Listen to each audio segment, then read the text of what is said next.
Boa noite, meus irmãos, minhas irmãs.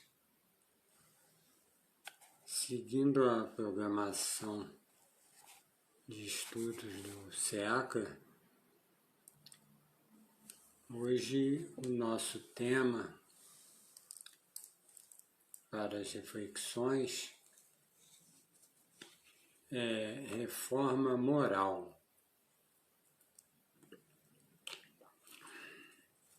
É um tema realmente difícil, instigante, né? Porque se trata de mudanças íntimas, né? De fazermos as nossas mudanças no nosso modo de pensar, de agir, né? Falar. Então, realmente é um processo que demanda tempo. Tanto é assim que Jesus esteve aqui entre nós, encarnou no planeta Terra, nos trouxe os seus ensinamentos, a Boa Nova, exemplificou cada ensinamento e até hoje nós ainda engatinhamos, né, para colocar em prática. E olha que já se passaram mais de 2000 anos, se bem que nós somos lentos, né, para aprender. Acho que falta-nos mais força de vontade, né, mais perseverança para colocarmos, implantarmos no nosso íntimo, né, na nossa alma, aquilo que o Mestre trouxe com tanto sacrifício, com tanto amor, com tanta boa vontade, né?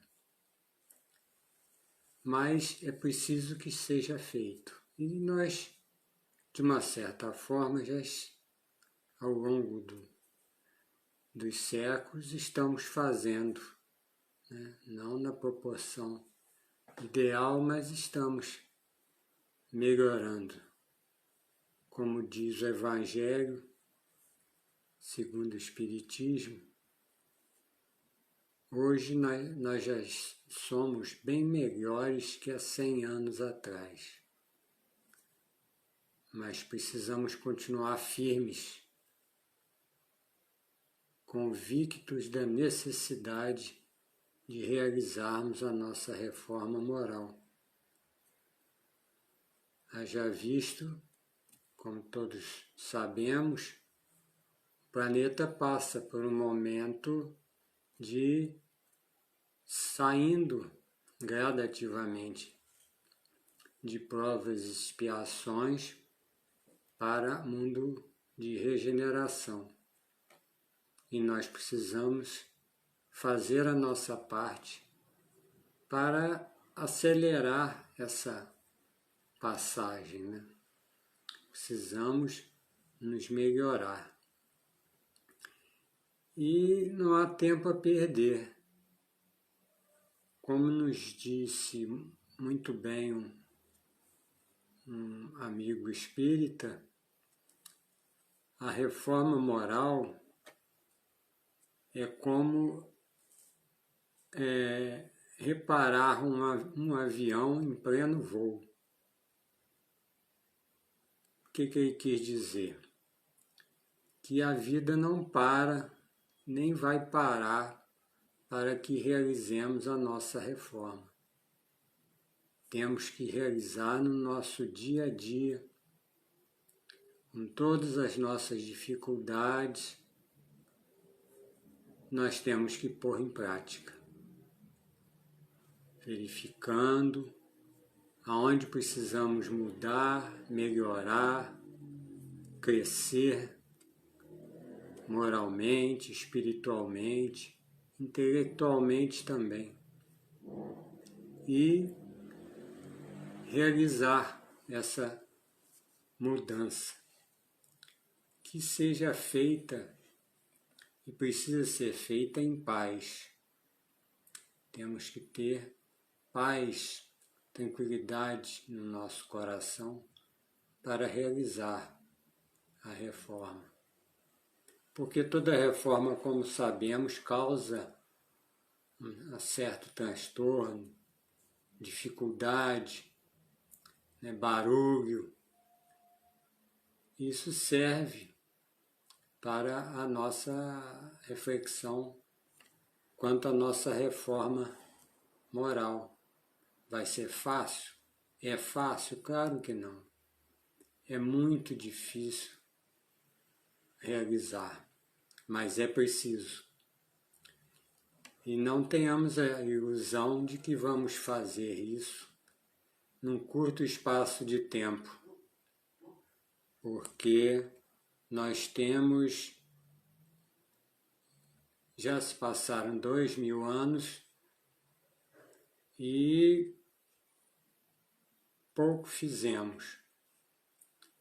Então tenhamos a consciência de que a reforma demanda tempo, mas isto não é o principal, porque nós somos espíritos imortais, temos a eternidade pela frente, então temos muito tempo para realizar, mas que isso não sirva de motivo, desculpa para não nos empenharmos nesta nossa transformação moral, que sejamos perseverantes,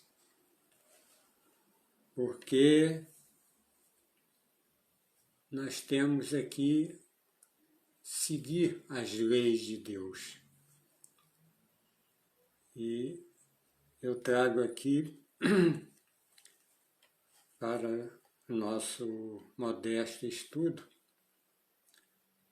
a questão 614 do Livro dos Espíritos. Está na parte 3ª, capítulo 1, Caracteres da Lei Natural, e Kardec então perguntou aos espíritos superiores o que se deve entender por lei natural.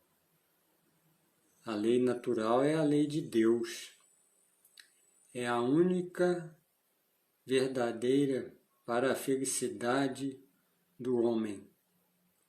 Indica-lhe o que deve fazer ou deixar de fazer, e ele só é infeliz quando dela se afasta. Então Deus estabeleceu suas leis eternas, imutáveis, e precisamos segui-las. Para isso, para fazer essa escolha, que diz aqui fazer ou deixar de fazer, que é o nosso livre-arbítrio, é importante nós termos essa consciência de procurarmos fazer a melhor escolha, buscarmos no nosso íntimo onde que nós precisamos melhorar, onde estão as nossas dificuldades, onde estão as nossas nuvens, como nos diz Joana de Ângeles, para que a gente possa então trabalhar e eliminar essas nuvens e assim nos acertarmos com as leis. Porque, como disse aqui, quando nos afastamos dela, nós somos infelizes. Sentimos realmente, quando nos fazemos algo errado, sentir uma certa angústia, um certo incômodo, uma certa dor, e precisamos então nos arrepender e corrigir, porque cada erro, cada infração à lei de Deus corresponde a um sofrimento. Para esclarecer melhor, eu vou ler aqui o artigo 3º do Código Penal da Vida Futura, que está no livro O Céu e o Inferno, que diz: não há uma única imperfeição da alma que não importe funestas e inevitáveis consequências, como não há uma só qualidade boa que não seja a fonte de um gozo, ou de um prazer, ou de uma alegria. Então, precisamos nos acertar com as leis para que tenhamos a felicidade, ainda que relativa, possível nesse planeta. E às vezes encontramos dificuldades e vamos encontrar realmente dificuldades para a eliminação dessa nuvem. Mas eu lembro aqui uma interessante passagem de um espírito em desdobramento participando de uma reunião no plano espiritual, do qual o mentor, o responsável, é o Dr. Bezerra de Menezes, e ele, em dado momento, ele diz para o Dr. Bezerra que não aguentava mais a situação, reclamou do movimento espírita e que não estava aguentando nem ele mesmo, em razão das dificuldades que ele tinha e não conseguia eliminar dos seus vícios. E Dr. Bezerra de Menezes ouviu pacientemente e ao final disse para ele: meu filho, eu também estou nessa situação. Então o espírito ficou espantado de ouvir aquilo do Dr. Bezerra de Menezes, mas Dr. Bezerra logo em seguida concluiu: mas a diferença, meu filho, que antes eu seguia esses defeitos e hoje eu evito esses defeitos, essas falhas. Hoje eu estou em sentido contrário. Hoje eu não sigo mais, hoje eu me afasto desses vícios, defeitos e falhas. Então, refletindo nisso, nessa lição do Dr. Bezerra de Menezes, nós temos que pensar que realmente é difícil, muito difícil, vai demandar tempo, muito tempo, várias encarnações, para que a gente consiga corrigir os nossos erros. Mas temos que perseverar, porque Jesus disse: no mundo tereis aflições, mas tenham perseverança, eu venci o mundo. Então, com perseverança, com determinação, nós haveremos de superar as nossas imperfeições e dificuldades, seguindo as leis de Deus. E reforma é equivalente a trabalho. Não se realiza nenhuma reforma sem trabalho, seja ela no plano material, seja no plano espiritual. E trabalho também, meus irmãos, é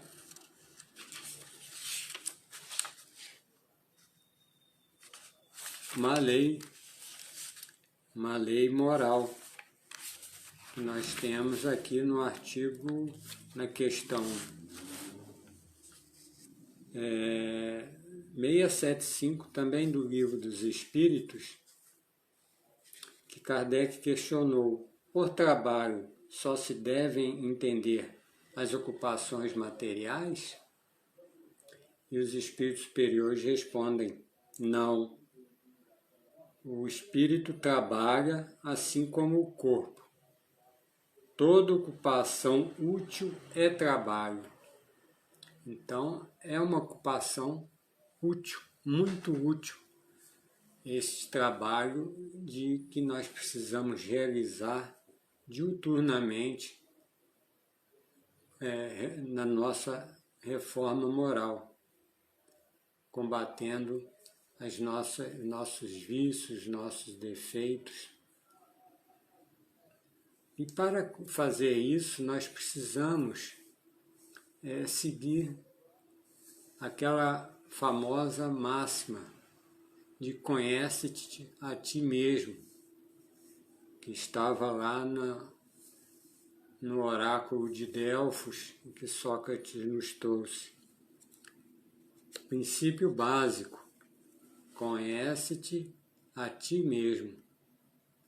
Para sabermos aonde estão as nossas dificuldades, quais as maiores, quais as que nós podemos deixar para segundo plano, precisamos nos conhecer, fazer uma introspecção toda noite, como fazia Santo Agostinho.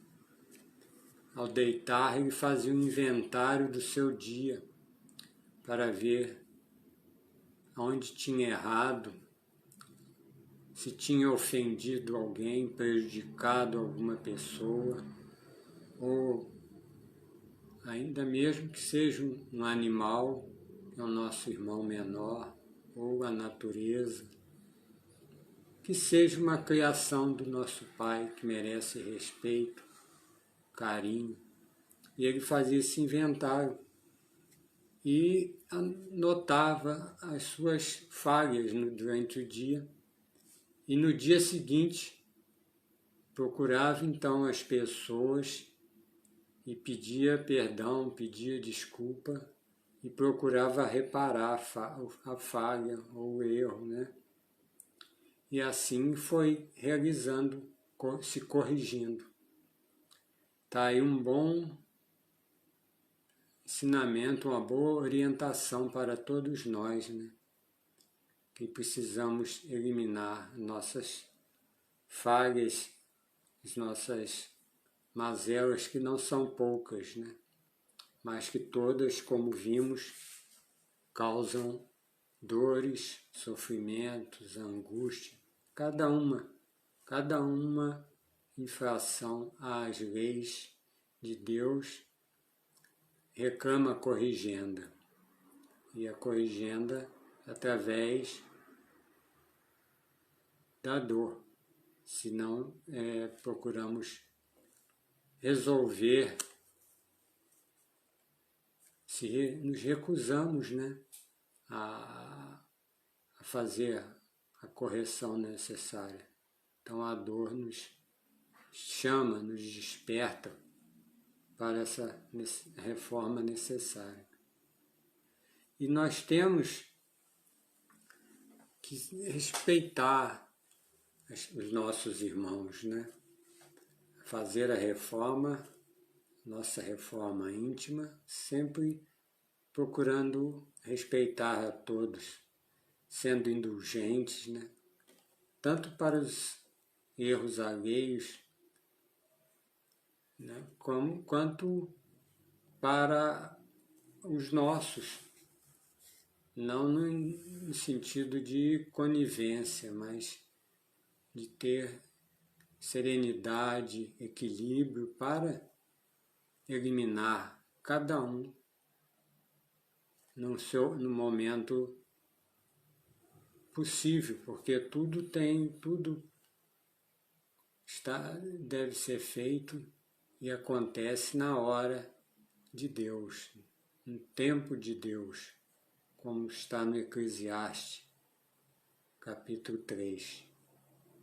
Então nós trabalhemos na nossa reforma, irmãos, com perseverança, porque nós temos que procurar fazer o melhor onde estamos.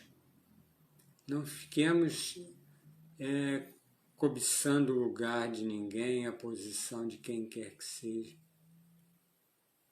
Procuremos, como nos diz a célebre frase dita por uma freira, procuremos florescer onde Deus nos plantou. Procuremos ser melhores aonde estamos, com quem estamos, principalmente no lar. Como dizia Chico Xavier, na encarnação não há erro de endereço, na reencarnação. Então comecemos no nosso lar, vendo aonde que está, onde as nossas dificuldades, né? Com o nosso, seja com a esposa, ou com o marido, filho ou filha, aonde que nós erramos, para que a gente, a partir daí, vá se corrigindo, para ter mais paciência, mais coragem, equilíbrio, né? Humildade no trato com os nossos semelhantes. E a partir daí nós vamos nos melhorando na rua, na sociedade, no trabalho, mas tudo tem um primeiro passo dentro de casa, com os nossos familiares. Não esquecendo aqui, é bom que a gente reflita sobre 3 focos de resistência à nossa necessária reforma moral. Primeiro, o egoísmo. O egoísmo é uma das chagas da humanidade. Então, precisamos direcionar as nossas forças no combate, né, na eliminação do nosso egoísmo, que nos atrapalha a nossa caminhada. Na questão 913 do Livro dos Espíritos, Kardec perguntou: dentre os vícios, qual que se pode considerar radical? E os espíritos superiores então responderam: temos-lo dito muitas vezes, o egoísmo, daí deriva todo o mal. Então nós precisamos atentar, nos vigiar, nos policiar, né, para ver qual o nosso grau de egoísmo e procurar eliminá-lo. Porque, como diz aqui, dele derivam os demais, como o orgulho, que é outro grande mal, né? Grande vício, que junto com o egoísmo são os grandes males da humanidade. Então, combatamos também o orgulho da pessoa que se acha melhor que os outros, né? Olha o irmão por cima, e somos todos iguais. Perante o nosso Pai, somos todos iguais. Deus não vê um filho maior, melhor que o outro. Então, se o Pai não tem essa visão, por que nós somos irmãos, ainda imperfeitos, né? Engatinhando na nossa jornada espiritual, por que nos acharmos melhores que os outros? Então, tem o orgulho e tem o interesse pessoal. Esse terceiro ponto em que nós encontramos na carta de Paulo aos Filipenses, né, no capítulo 2, versículo 21, quando Paulo diz: porque todos buscam o que é seu e não o que é do Cristo Jesus. E Emmanuel, desenvolvendo essa passagem, ele deu o título de A Cortina do Eu. Ou seja, nós criamos essa cortina, né, esta barreira, nós limitamos a nossa visão e passamos a só olhar para nós, despertando, fortalecendo justamente o egoísmo, o egocentrismo, né? Tudo eu. Ele diz, por trás da cortina do eu, conservamos lamentável cegueira diante da vida. Então passamos a tudo para nós somos os melhores, nós precisamos, somos os mais carentes, então tudo eu, por isso Emmanuel escreveu A Cortina do Eu.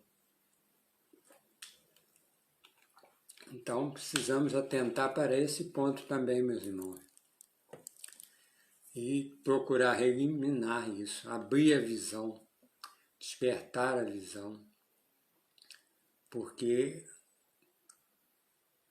a vida, ela é como nós a enxergamos, né? Se os olhos forem bons, seu coração é bom e sua vida será iluminada. Se seus olhos forem maus, a sua vida será de escuridão, de trevas. Então, essa é uma colocação muito interessante para refletirmos também e para que nos motivemos a buscar, então, incansavelmente, a nossa mudança, a nossa reforma, para que a gente cresça, progrida. E para a nossa felicidade, Jesus Cristo, nosso Mestre amado irmão, como ele mesmo prometeu que iria rogar ao Pai, e o Pai enviaria o Consolador prometido. Então, Deus enviou o Consolador prometido, que é a doutrina dos Espíritos, que veio nos clarear a visão, nos facilitou conhecer a verdade, né? Está nos facilitando. Aos poucos nós estamos conhecendo, engatinhando e conhecendo. Então, essa verdade que vai abrindo os nossos horizontes, a nossa visão espiritual, e vamos entendendo melhor todo esse trabalho, esse processo que nós precisamos realizar, viver, e assim ver que o que nós estamos fazendo hoje é para sempre. Vai ficar, não é uma coisa temporária.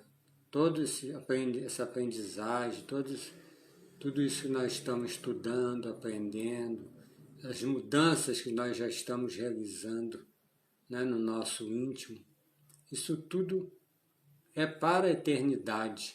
Jesus sempre nos ensinou, sempre falou com vistas à eternidade, ao futuro, e nunca falou para o presente. Nós aqui ainda temos uma visão curta, estreita, e aos poucos nós estamos desenvolvendo, né? Mas todo o ensinamento visa a eternidade, porque nós somos espíritos imortais. Então nós vamos nos empenhar, nos dedicar, ter bastante perseverança, coragem, fé em Deus, fé em Jesus, né? Nesta abençoada doutrina dos Espíritos, que tantos ensinamentos nos traz e nos permite estas breves reflexões, né? Então vamos aproveitar tudo isso, meus irmãos, e vamos continuar firmes na nossa reforma moral, nossa transformação moral. Fica aqui os nossos agradecimentos a todos, que Deus nos abençoe, Jesus nos abençoe, hoje, agora e sempre. Que assim seja. Graças a Deus.